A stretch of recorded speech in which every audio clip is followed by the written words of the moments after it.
NEMA is under instruction as of this morning.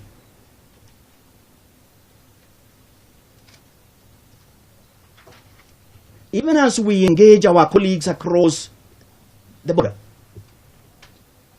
and where, even as we engage, of course, our borders are porous. Even as we engage customs and border patrols and interior,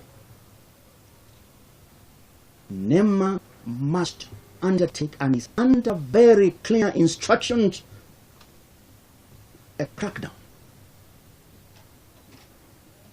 relentless crackdown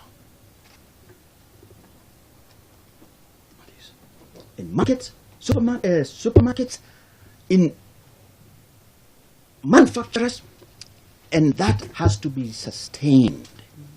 Let me tell you this. There is no going back.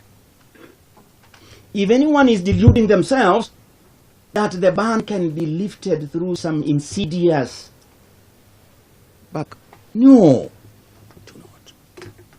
On the issue of plastic bottles, we will discuss that, and already I'm getting full briefs about. NEMA must do its job.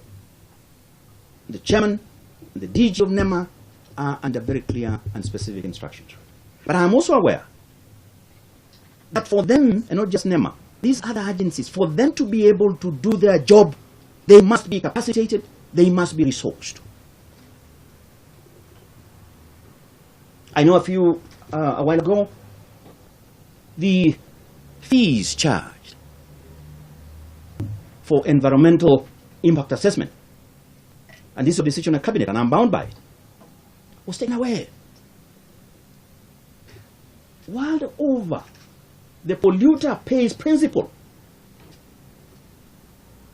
The burden of correcting and remedying environmental degradation and pollution belongs with those who pollute and contaminate the environment.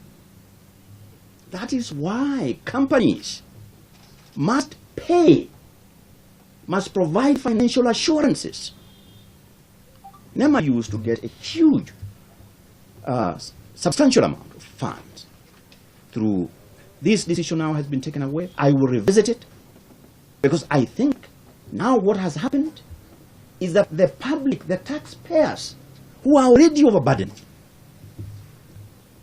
are bearing the cost.